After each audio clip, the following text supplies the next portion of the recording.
Coming up on DC News Now, nearly 50 violent offenders are behind bars this morning. Yeah, we're live with how a multi-agency sting called Operation Trident snatched dozens of offenders across the district. Plus, emergency leaders in the hot seat, why DC residents say their calls to 911 were dropped and sometimes never answered at all. No one should go through what I did. Plus, City Council is responding to a slew of complaints against the 911 system in DC. And out there this morning, relatively warm start out there. We're starting off with the clouds, a little bit of patchy fog, and we'll be watching for some showers out ahead of that cold front. Cold front, though, ushering in a big cool down for the weekend. Have all the latest details on those numbers coming up. And also ahead, stretching your dollar, everyone could use some extra cash, and we're going to show you how to make more money using your money. The station covering all of the DMV. This is DC News Now. All right, it is 6 o'clock straight up on this Friday, starting off with a live look at the White House on this not so cool morning and on our way towards fall today. Good morning, everyone. Thank you for joining us on DC News Now. I'm Tosa Fakile in for Tonight You're Right. Yeah, good morning to you. I'm Corey James. Shanique is tracking that morning commute to get you out the door for work and school. Yeah. Things looking, but so far so good. So far, so good. One crash. Only one crash. For now, hopefully. Yeah. All right, we'll check in with her in just a moment. But first, let's start things over to Jackie this morning, who's in a power suit this morning. Yeah. Looking good. Come on, it's Friday. Friday. For Friday. Come on, suit. Yes. And then also, since it's going to feel much more fall-like out there, I felt like I needed the full, She's long fall. sleeves, Yes. pants. Yeah, we're going with it. And, gracing us with good weather, too, because we need the fall temperatures. Exactly. It's time. It's time, yes. I know the last couple of days, it's been very warm out there. It felt more like summer. It's supposed to fall, but it's certainly going to feel like fall this weekend. So wish granted. We're going to be seeing those high temperatures, upper 60s Saturday, Sunday, low 60s for those high temperatures. So yes, a big difference in the temperature department the next couple of days. Visibility out there this morning down about a mile in Culpeper, seeing that reduced visibility in Manassas down about 4 miles, 7 in Frederick and Leesburg at this hour. Now as we look at the radar, a few splotches of green on the map. Those are mainly west of I-95, so those are few and far between. Not everyone's seeing those showers. If anything, it would be that light mist, and those are moving really quickly, and those are already starting to fade away. Also, some more rain showers back out towards our west, out ahead of that cold front. Behind that cold front, much cooler air will be moving in. But out there this morning, relatively warm start. Upper 60s in D.C., as well as Hagerstown. Low 60s Fredericksburg. It's a little bit cooler back out towards our western zones right now, but a bit of a difference. At least 10 degrees warmer for some parts of the region out there this morning. Later on today, those highs upper 70s to near 80. More details of that weekend forecast coming up. But Shanique is here with the all-important look at those roadways. How's traffic this morning? All right, at the 6 o'clock hour, you're not seeing much happening on your major roadways, but we are dealing with a road closure along Constitution Avenue. We have this crash, and that's heading east right between 15th and 14th Street. So do beware. Watch for those flashing lights you see there and follow police direction in this area. Other than that, a look overall, things are looking quite nice, quite smooth. You're looking at 270 heading north and southbound right near Democracy Boulevard. No problems. Heading south, though, later on, you will see some delays. And looking at College Park, the inner and outer loop, you are all looking clear.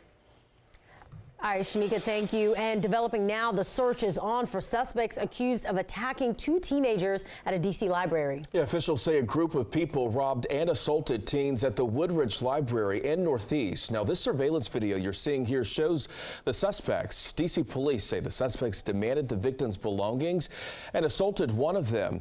It all happened Monday afternoon, and according to officials, the assaulted victim refused medical treatment. No arrests have been made so far in this case. And right now, D.C. lawmakers are working on several solutions to crime in the area. D.C.'s youth curfew has been in place just over a month now. It bans most kids under 17 from being outdoors after hours. Yesterday, Councilmember Robert White introduced the Public Safety Crime Response Bill. It is designed to hire more staff to process evidence at crime scenes. And D.C. police just completed an operation to get dozens of violent offenders off the streets. Time right now is 6:03. The operation was a 3-day police raid across the district, and it ended with 48 fugitive arrests. That's right. And DC News Now's Liberty Zabala is live in Northwest outside police headquarters with more on what's called Operation Trident. Liberty, good morning. Good morning, Tosin and Corey. Well, the acting chief said Operation Trident was launched to bring down the violence plaguing the district. And in the span of 3 days, officers say they arrested the most violent criminals with outstanding warrants. They worked with Operation Trident with the FBI's Washington field office, the U.S. Marshals, and others to take these fugitives into custody. Now, officials said these fugitives were at highest risk of rearrest while they awaited justice. Of the 48 arrested individuals, MPD says they had a total of 96 charges against them. 19 of them had warrants for failure to appear in court, 33 had bench warrants, and 2 had federal warrants. 3 arrests resulted in firearm recoveries. This comes as the district surpasses a grim milestone of 216 homicides so far this year. Now, Acting Chief Pamela Smith said a majority of the violent crime is driven by a small number of individuals. Meanwhile, the U.S. Attorney says a major challenge for law enforcement is that suspects are only held for a few days between the time they are arrested to the time of their detention hearing before they are back on the streets. We prioritize wanted fugitives for firearms-related offenses and violent crimes. We've worked together to take criminals off the street.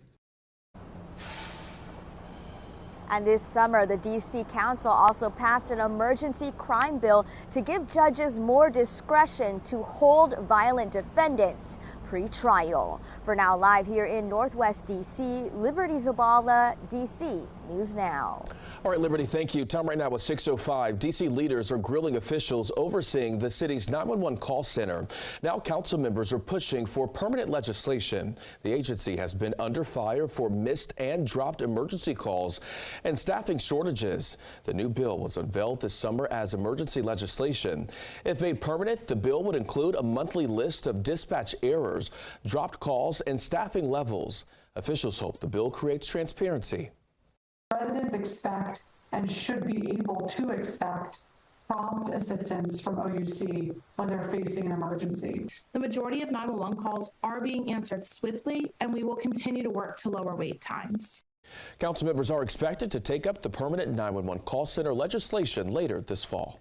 And 6:06, an attempted carjacking at the University of Maryland is leaving students concerned. It happened yesterday evening around 5 o'clock. Campus police say 3 suspects approached a woman inside the Regents Drive parking garage, claiming they had a weapon. Regents Park, I was like, alarm bells were going off. I park here all the time. And just praying it doesn't happen to me. I just want to say, like, be safe. And I hope UMD does do something to address this, because this can't keep happening. Now, according to police, the suspects were not able to steal the woman's car, and they took off in a silver SUV on Baltimore Avenue. All right, 6:07, and Republicans on Capitol Hill scrambling to choose a new Speaker of the House after Kevin McCarthy was ousted earlier this week. Yeah, but some say the party could be too divided to unite behind a single leader. Now, at least 3 Republican congressmen are pushing to replace McCarthy as Speaker. Representatives Jim Jordan, Steve Scalise, and Kevin Hern all claim they can bring the Republican Party together. Meantime, some Democrats say they worry about the price to get far-right members in line with the rest of the GOP.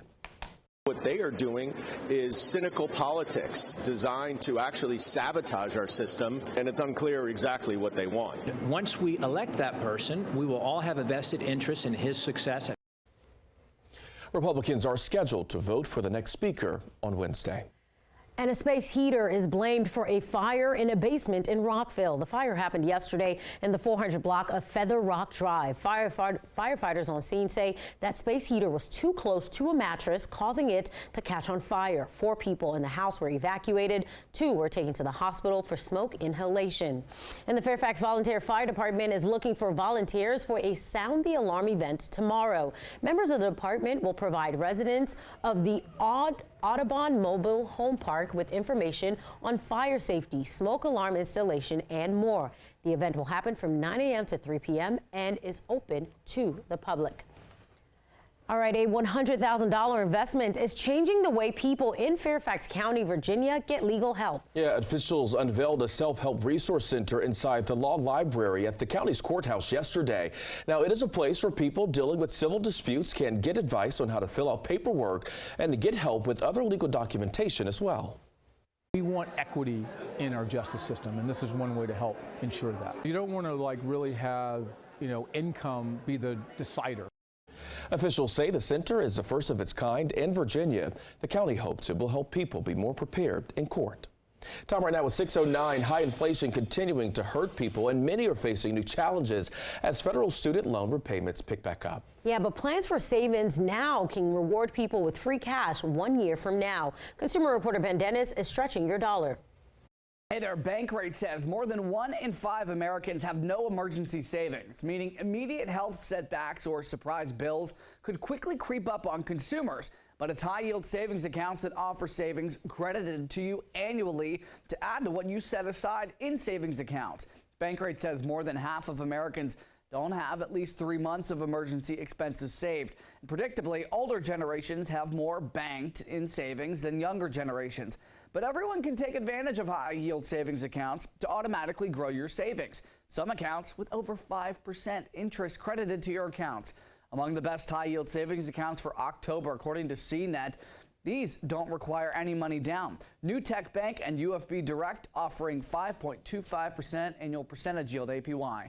BMO Alto 5.10%, Tab Bank, Laurel Road, Basque Bank, and offering 5% annual percentage yield. Just under 5% APY, Synchrony Bank offering a 4.75 annual percentage yield. And on your savings journey, if you're facing an emergency expense, try to avoid pulling from your 401k. There's typically a 10% penalty on what you withdraw. For more, visit consumerfinance.gov/building an emergency fund. Ben Dennis, back to you.